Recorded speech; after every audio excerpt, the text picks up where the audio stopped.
Welcome back, dear listener, to another episode of Havlicek Stole the Pod. I am your host, Alex Goldberg. With me, as always, is Dr. Justin Quinn and Daniel Donabedian. We have a very special guest for you in the later half of this episode.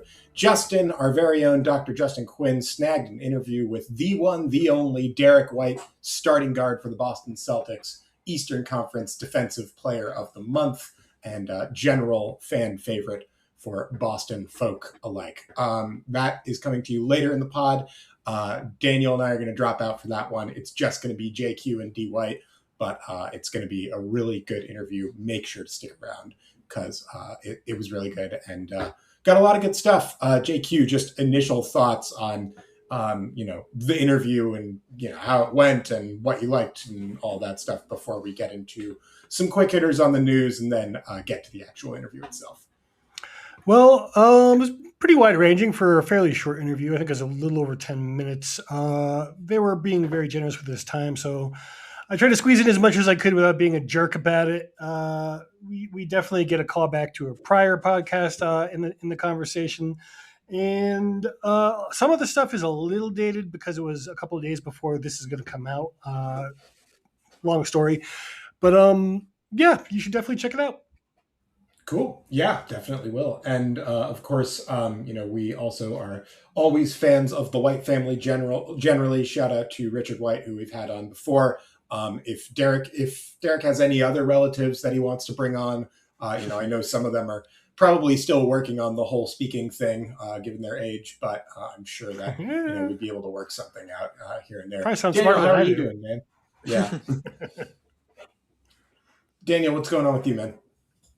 Oh, sorry, I didn't catch that before. All good. Well, I would say nothing much, but that is actually the exact opposite of what's been happening. It's been a lot these past few days, and it's been fun. Mm. And for those of us who are going through what I'm going through, which is fighting tooth and nail for a new apartment, I pray for you. I believe in you. We can do this together. That's been my last couple of days. Anyway, we got some news to talk about. So since the last podcast where we learned that Jayson Tatum would be returning to basketball activities, Jayson Tatum subsequently did return to basketball activities to the tune of 2 wins for the Boston Celtics, a 120-100 win against the Dallas Mavericks at TD Garden in Tatum's return game. Cooper Flagg, the prodigal son of Maine, had a lot of fans in the house, but did not come away with the win. In general, a pretty comfortable win for Boston here. It was a little tight in the first half, but they kind of turned on the Jets in the second half and really never looked back. And then, of course, earlier today, the Boston Celtics defeated the Cleveland Cavaliers on the road, 109-98. Jayson Tatum played well. He had 20 points and a dagger 3. Baylor Sharman had a very good game with 16 points off the bench. Jaylen Brown was reliable, efficient, and effective with 23 points. And despite a late charge by Cleveland and another scary Donovan Mitchell performance, the Celtics snuck out of Cleveland with a win in a game that they pretty much controlled the whole time, with that exception of a late run where it was already pretty out of reach to begin with. So we've had Jayson Tatum back now for 2 games. The Boston Celtics have won both of them. In general, they looked pretty good doing that. First off, let's just start with what Jayson Tatum specifically has looked like. What have you guys seen? Daniel, you were in the house for Friday's game against Dallas. What did you see there? Yeah, well, just as far as the game atmosphere, I mean, that was electric. For a regular season game, it was just incredible. I don't think that will honestly be topped. But as far as how he performed, I mean, he was 3 assists shy of a triple-double. I said this in our chat. I feel like realistically, he played the best game you could really have asked for.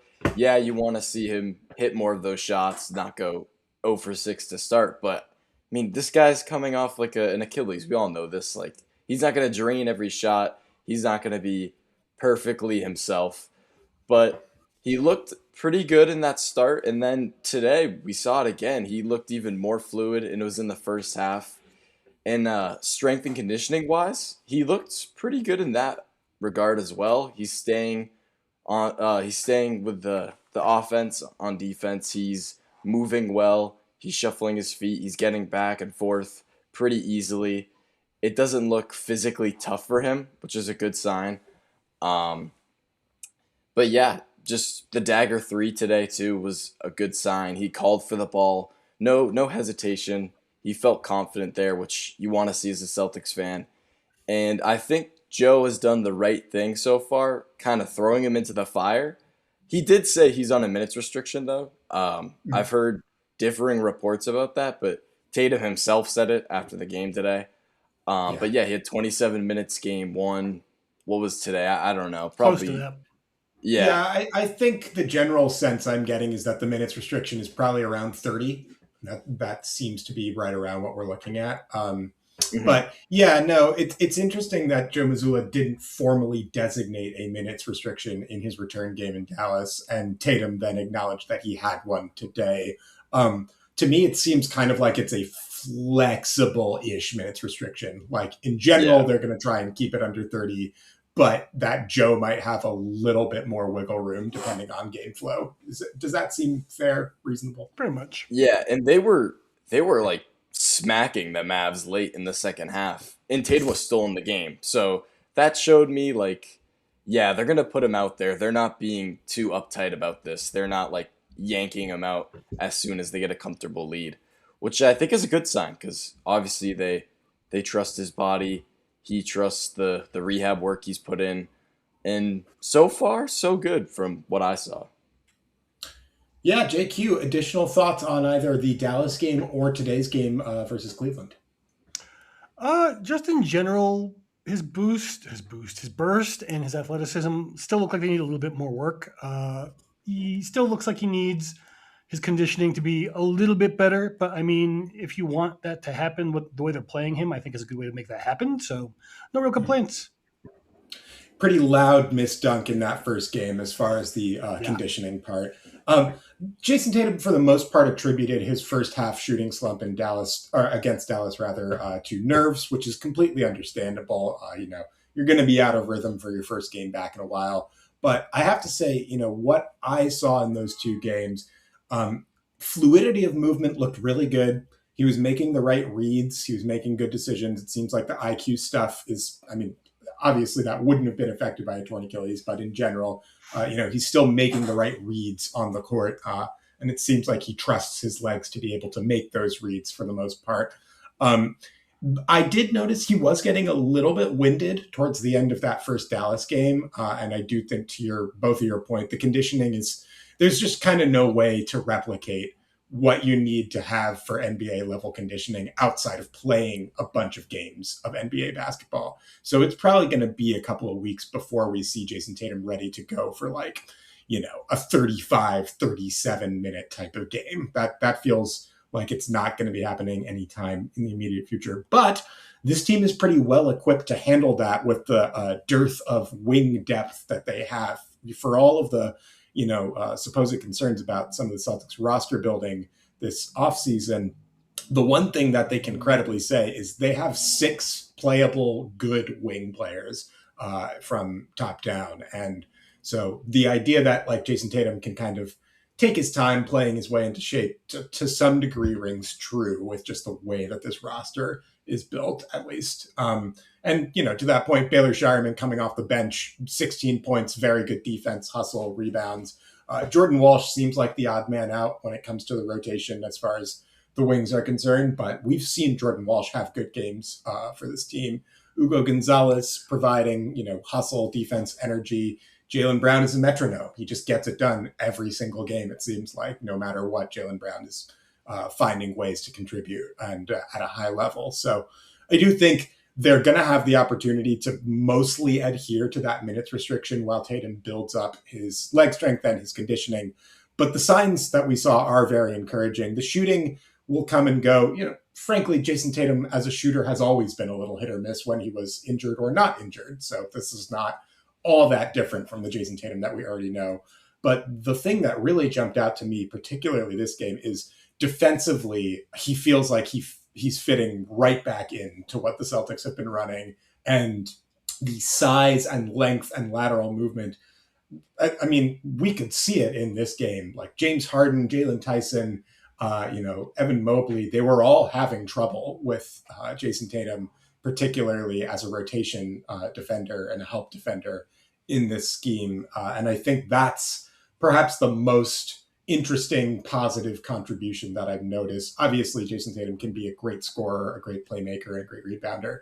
But, to me, the thing that jumped off the page is that he looks right at home in the defensive system. For a defense that was already trending up, this is a really encouraging sign. Anything else that we saw from either Jayson Tatum or just the Celtics generally in these games? I mean, Well, I was they got boat raced in. Sorry, the Cavs No, you got it. game. Yeah, no, like he got boat raced. They got boat raced in the Cavs game in terms of rebounds, but his rebounds are helping. Yeah, Yeah, for no. sure. And I was just going to say, Alex, that I agreed about your defensive point. I mean, you would think maybe this guy would be a bit of a liability on defense coming back from such a insane injury, but that has not been the case. And obviously, NBA offenses aren't going to be friendly. They're not going to be like, oh, well, you just came back from this injury, so we won't target you too much. But they can't even target him so far. Like he's played good offenses. Obviously, Harden, Mitchell, can add in Cooper Flag too, and they have not been able to pick on him, which is good. So yeah, it's nice to see that even though he's 300 days removed from tearing his Achilles, he's not a liability on that end. And I'm sure as we progress, he will get back to his regular self where he's going to be a problem on both ends of the floor. Correction. Yeah. I can't read rebounding. So his rebounding is just helping. There is no boat racing.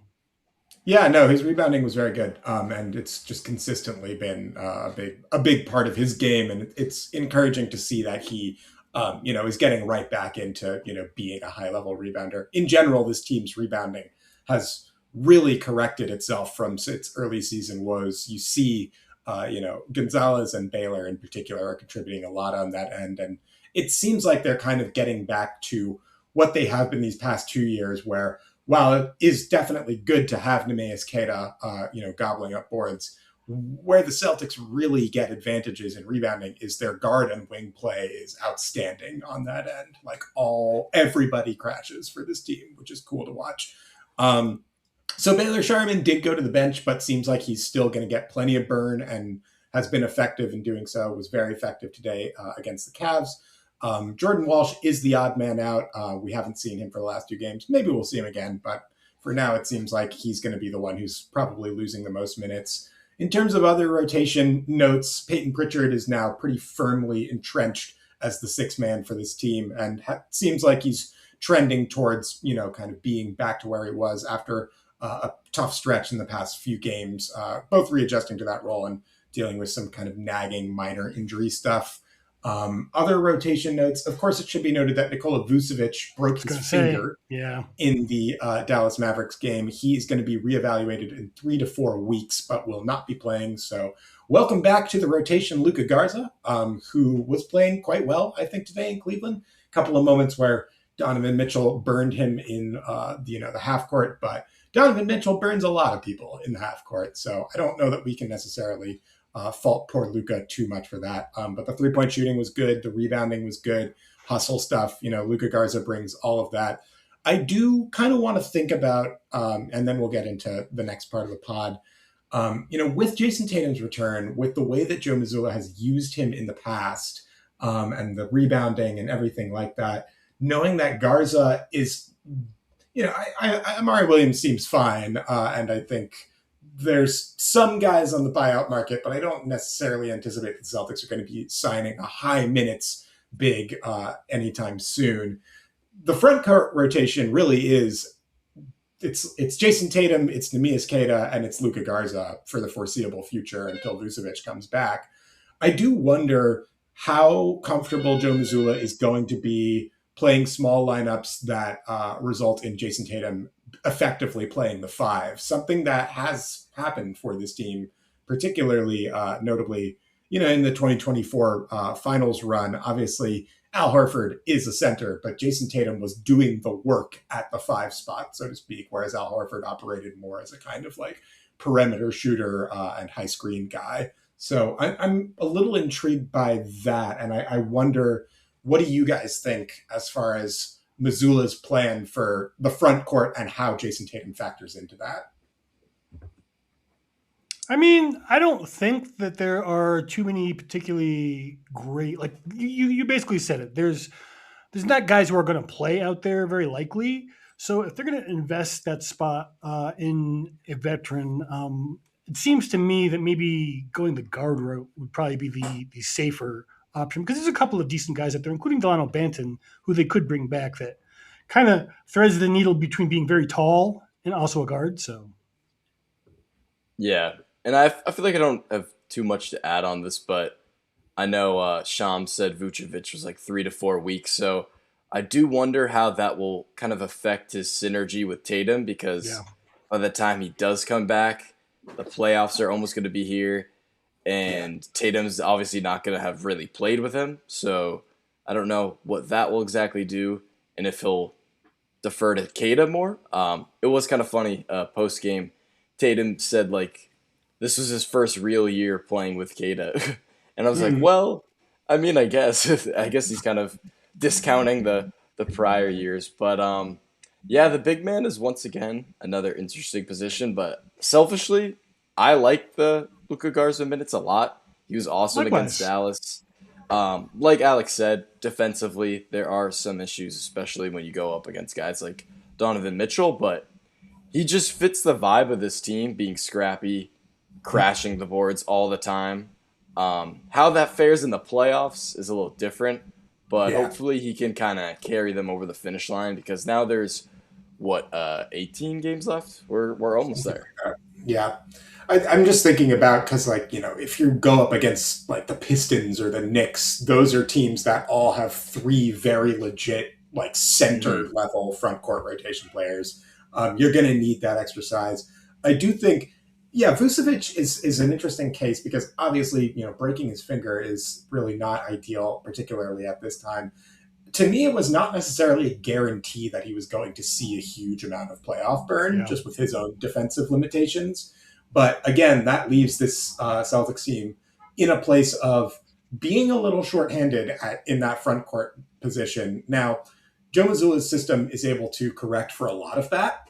And of course, it should be noted that we have a certain special guest coming on shortly who is a big factor as far as why the Celtics can get away with only playing one big, in a lot of these different lineups. Derrick White has been an outstanding rim protector and rebounder for, well, basically his whole career. So it's not like they don't have any counters, but just something to watch as we start to trend more towards the playoffs and we start to see a couple of teams coming up in the immediate future with the Spurs and Thunder, who just can play much larger than Boston is capable of playing right now. I mean, if we think about the Spurs, they can just throw out Chet and Isaiah Hartenstein, and that's significant as far as that's concerned. Thunder. Victor Wembanyama is, of course, the largest player in the NBA, so that's pretty helpful as well. But that's something that we'll have to put a pin in until the games happen. For now, we are going to turn things over to Justin and Derrick White. Okay, so first of all, I want to thank you for doing this. I know you have a lot on your plate right now with a certain someone being upgraded to questionable, so we appreciate it. Before we get started, I wanted to tell you about one of our prior guests on Havlicek Stole the Pod. I think he'd be an ideal fit on your White Noise podcast. We're fans, by the way. He's a huge Celtics super fan. There's rumors he used to be a Spurs fan, though, and he's got the same last name as you. It's pretty coincidental. His name is Richard White. I think you should have him on sometime. He's a lot of fun.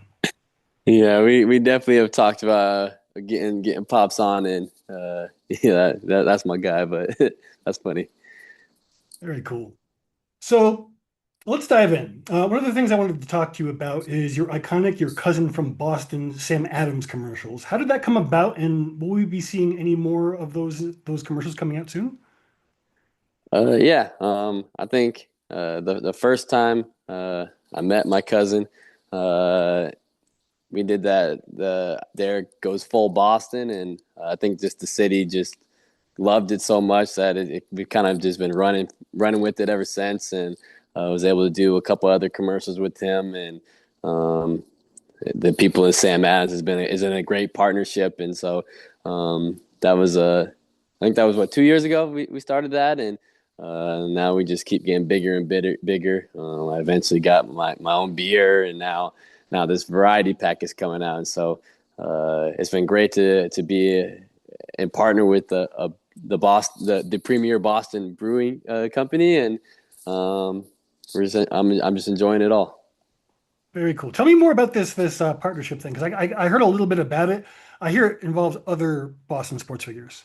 Yeah, it's our city, our beer variety pack, and so obviously got me with the Celtics, and then we got Garrett Crochet, Chara, and Edelman, and so got everybody from the 4 major sports teams and guys that the city loves, the guys that have won and played at a high level here in Boston, and so.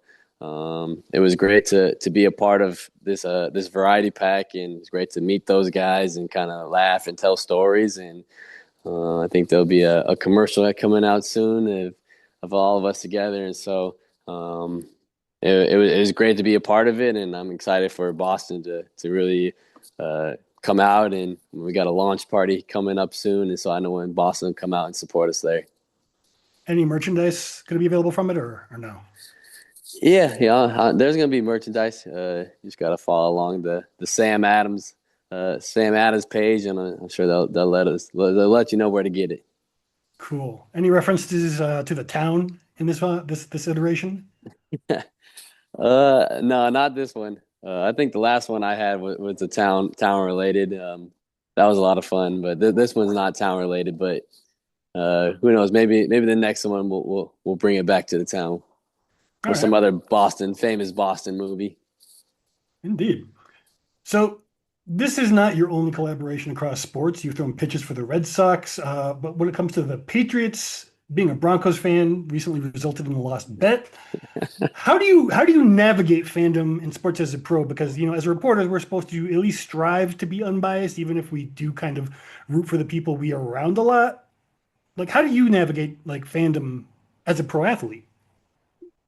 I'm just a big sports fan, so I love going to the games, and I mean, if you've seen me at a Red Sox game, you would think I was a Red Sox fan, just because just being in the atmosphere, it's hard not to cheer for the Boston team, and so and I've gone to some really cool games in Boston, so I just love sports, and so I love going to those games, and I love just being a part of that atmosphere. And I mean, obviously the Boston fans are so passionate.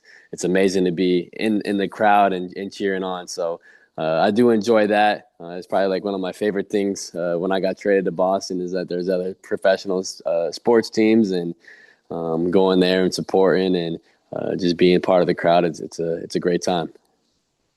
So speaking of Boston fandom,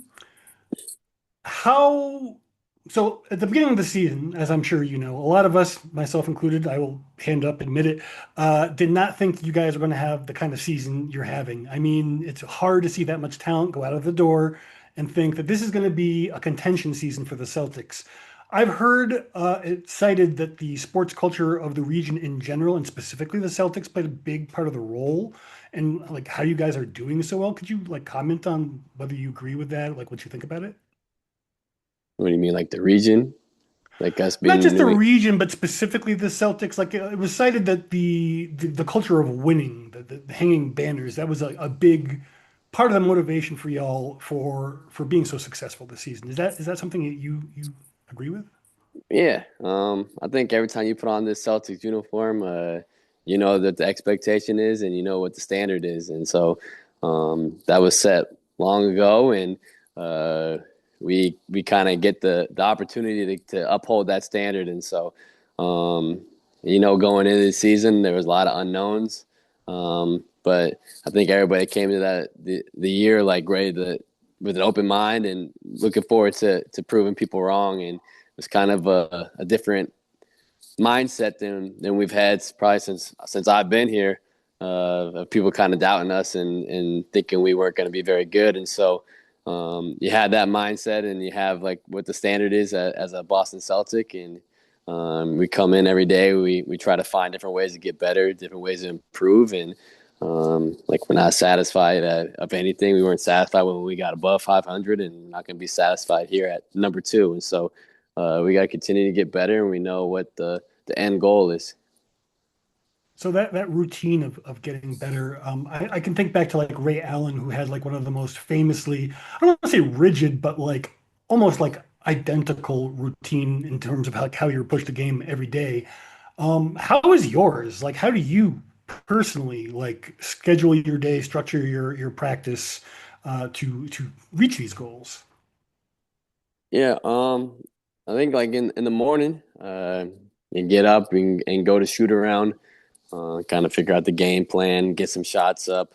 I do a trick shot every day after practice, so that's always fun. And then I do a little baseball game, and then go home, take a nap, and then get to the arena probably around like 2 hours before the game.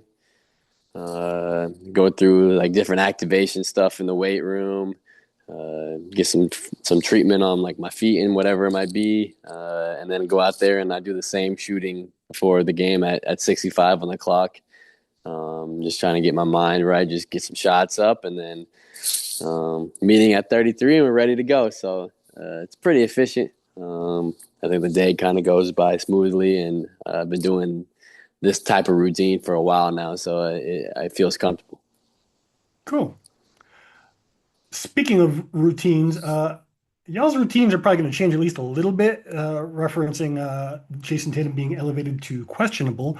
Like, what do you think is going to change in terms of how the team is preparing? Like, how you're going to integrate him? How are like rotations going to change? Like, what's going to change as a result of this news, if anything? Yeah, I mean, rotations kind of have to change. We add in a guy like that, and um, I think the main thing is that we all just want to win, and so we're gonna have to figure out different ways to win, and figure out different ways to that work for us. And so obviously adding a guy like JT back into the mix is special, and he can do a lot of different things for us. But it's also gonna be a little bit of adjustment period, and so. We just got to continue to have that mindset of we just want to win. We don't care who gets the credit. And I think JT is gonna have that mindset coming in, and obviously we're super excited to have him back. But the goal is still remains the same. So if you could like tell me a little bit more about like the vibes on the team about his return. Like how are y'all like talking about it? Like what are people saying to each other? Like how are people like feeling? I know you're excited. How could you not be excited, right? But like how is it unfolding at a more personal level? Yeah, I think we're all excited. I mean, obviously, like for JT's sake, like to get back on the court and do what he loves to do. I mean, he's been working so hard for this opportunity, and so you're excited for that. But I mean, throughout the year, we really weren't talking much about it. We were trying to focus on us winning games and how we could win, and kind of let JT do what he needs to do to get back to 100% to get back with us. And so now that it's here, it's exciting. We're all hyped for him to get out there, and we're excited to see how he can improve our team. So another thing I wanted to talk to you about, and this has happened to several people, including yourself, this season, slumps, shooting slumps in particular, but like scoring slumps in general. A lot of fans, we tend to look at the situation and like everyone has like their own idea of what's going on, how it should be fixed, what people need to do differently. What do we misunderstand as casual observers about the nature of shooting slumps and like how do y'all get out of them?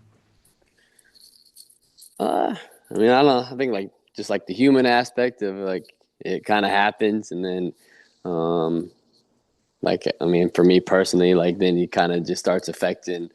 Uh, like you're thinking a little too much, and you kind of second guess things, and then they kind of just snowballs from there. And so, um, I think the game's difficult.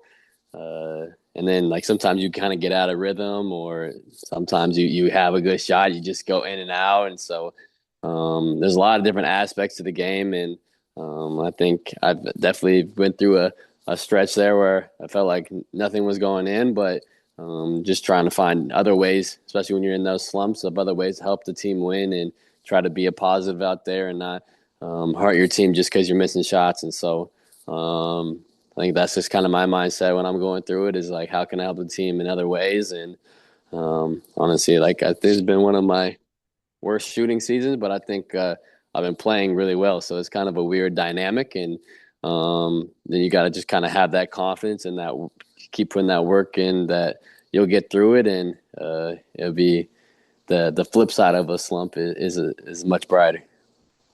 So speaking of that contributions that you've been making, you just won a very new award, but a very cool award, the Defensive Player of the Month. I'm like, what does that mean to you? And you think you have a chance at Defensive Player of the Year? Um, I didn't know it was an award, honestly, until I won it. I really think it's really I got it because of how good we've been guarding as a team. So it's really I feel like a Boston Celtics team award. But I guess I'll keep it at my house. I don't get anything for it, but I'll keep the recognition, I guess. And so I just really think that's what that was. And for Defensive Player of the Year, I don't think I have a chance. I mean, a team of the year has won it once. I could see it happening again. Yeah. What's it like having a beer named for you? It's amazing. I never thought that I would ever have a beer named after me. And like when Sam Adams had told me about this, I was like super excited, and I actually enjoy the beer. It tastes good, and so I'm just thankful for the people at Sam Adams to think of me and to do a great job. And I love it, and it's great to be part of this company. Very cool. Well, thank you for your time, and good luck versus Dallas.